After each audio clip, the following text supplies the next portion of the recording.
Net om verwarring uit te skakel, in 2017 was die normale vraag 9, vraag 10. Die diagram hieronder toon verskillende posisies, A, B, C, D en E, van die lus in 'n gelykstroomgenerator vir 'n volledige omwenteling. Die lus word kloksgewys in 'n uniforme magneetveld teen 'n konstante spoed gedraai. Die rigting van die magneetveld word getoon. Eerstens moet ons die energieomskakeling neerskryf wat tydens die werking van die gelykstroomgenerator plaasvind. Dit is natuurlik meganies na elektries. Dink aan 'n stoomturbine by 'n steenkoolkragstasie. Steenkool word ontbrand om water te verhit, stoom vorm en die stoom dryf dan die turbine aan. Meganiese energie word omgeskakel in elektriese energie. Skets 'n grafiek om te toon hoe die geïndiseerde EMK van die generator met tyd varieer. Dui posisies A, B, C, D en E duidelik op die grafiek aan. Ons begin by die vertikale posisie. Die spoel is regop. Die normaal van die spoel 90 grade, sal met ander woorde parallel wees met die magnetiese veld. So, die hoek tussen die normaal en die magnetiese veld is 0 en die cos van 0 grade is gelyk aan 1. So, as die spoel regop is ons by die maksimum magnetiese vloed. Maar onthou, by die punt waar die magnetiese vloed 'n maksimum is die verandering in magnetiese vloed 0. So die EMK is 0 waar die magnetiese vloed 'n maksimum is. So ons gaan begin by punt A, hier by tyd 0 is die geïndiseerde EMK ook 0. Die spoel by punt B is horisontaal. Die normaal van die spoel gaan so lyk, so daar is 90 grade tussen die normaal van die spoel en die magnetiese veld. So die hoek is 90 grade, die cos van 90 grade is gelyk aan 0, so die magnetiese vloed is 0. En daar waar die magnetiese vloed 0 is, gaan die EMK 'n maksimum waarde aanteken. So punt B is waar ons die maksimum geïndiseerde EMK aanteken. Punt C is die spoel weer vertikaal. Maar omdat hy nou al een keer omgedraai het, gaan die hoek tussen die normaal en die magneetveld 180 grade wees. En die cos van 180 grade is gelyk aan -1. So die magnetiese vloed is 'n maksimum, maar dit gaan 'n negatiewe waarde hê. Ongeag die EMK is weer 0. Omdat dit 'n gelykstroomgenerator is, bly die waardes positief. By D is die spoel weer horisontaal, maar die hoek is nou 270 grade. So, die cos van 270 grade is gelyk aan 0, magnetiese vloed is 0, met ander woorde die EMK is 'n maksimum. Die rotasie word voltooi. A tot C is dus 'n halwe rotasie en C tot E is ook 'n halwe rotasie. Net om die totale prentjie mooi te illustreer, het ek die blou lyn ingesluit wat die magnetiese vloed in Weber verteenwoordig. Nou dink gou mooi. Die blou lyn, die magnetiese vloed, hou verband met cos theta. En theta is die hoek tussen die magneetveld en die normaal van die spoel. So ons begin by 0 grade. Die cos van 0 grade is 1. Dit is die vertikale posisie. Dan, by 90 grade, kos van 90 is 0. Die magnetiese vloed is ook 0. Dan, die kos van 180 grade is minus 1. So ons is aan die negatiewe kant, maar 'n maksimum waarde.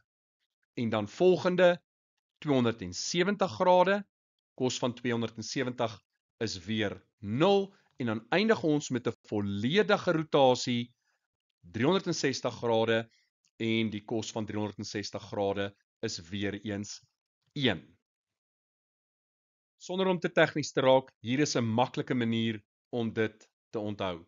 Eerstens, theta. Wat is theta? Jy kyk na die spoel, jy kry die normaal.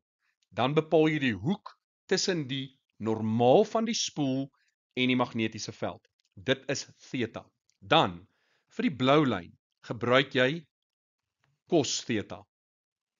Dit het ek reeds geïllustreer in die vorige skyfie. En dan as dit kom by die stroom en die EMK, vir beide van daardie is dit van toepassing, gebruik ons nie cos nie, maar wel sin theta. En dit kan jy duidelik sien. Die sin van 0 grade is 0, die sin van 90 grade is 1, die sin van 180 grade is 0. En so kry jy dan die uitset. Nou belangrik, hierdie is vir 'n gelykstroom generator. Dis hoekom dit slegs aan die positiewe kant pieke toon. Maar as dit 'n wisselstroom generator is tussen 180 grade en 360 grade, gaan jy uit die aard van die saak 'n negatiewe piek kry. Maar dit is in die geval van wisselstroom. So ek hoop hierdie kan jou help. Magnetiese vloed loop hand aan hand met cos, stroom en geïndiseerde EMK loop hand aan hand met sin. Klein wisselstroomgenerator wat 'n WGK spanning van 25 volt verskaf, word oor 'n toestel met 'n weerstand van 20 ohm verbind. Die drade wat die generator aan die toestel verbind, het 'n totale weerstand van 0,5 ohm. Skryf die totale weerstand van die stroombaan neer. Nou, ons het die 20 ohm en ons het die 0,5 ohm van die verbindingsdrade. En saam gee dit vir ons 20,5 ohm. Bereken die gemiddelde drywing wat aan die toestel gelewer word. So ons het die wortelgemiddelde kwadraatspanning en ons het die weerstand van 20,5 ohm. So ons kan die gemiddelde drywing bereken met hierdie vergelyking. So die gemiddelde drywing is gelyk aan die wortelgemiddelde kwadraatspanning gedeel deur my weerstand, en dit is 25 gekwadreer gedeel deur die 20,5, en dit is 625 gedeel deur 20,5, en dit gee vir ons 30,488 watt. Nou belangrik, die vraag vra vir die gemiddelde drywing aan die toestel gelewer. Maar ons het tans die gemiddelde drywing aan die toestel en die verbindingsdrade bereken. So as ons die drywing kan bereken van die verbindingsdrade, dan kan ons dit aftrek van die 30,488 en dan sal ons die gemiddelde drywing wat aan die toestel gelewer word, kan bereken.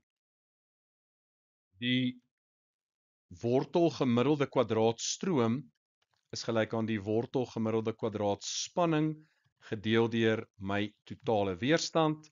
Dit is met ander woorde 25 volt soos gegee vir ons, gedeel deur 20,5 soos ons bereken het, en dit gee vir ons 1,2195 ampere. Ek het nou my stroom en ek het die weerstand van die verbindingsdrade, so ek kan die gemiddelde drywing van die verbindingsdrade bereken.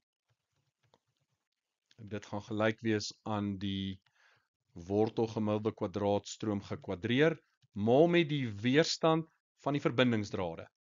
So dit is met ander woorde 1,2195 gekwadreer, maal met 0,5, en dit gee vir ons 0,744 watt. En wat ons nou moet doen is, ons gaan bereken dan P gemiddeld van die toestel, wat gelyk gaan wees aan 30,488 minus 0,744, en dit gee vir ons 29,74 watt as mens hom afrond tot 2 desimale plekke.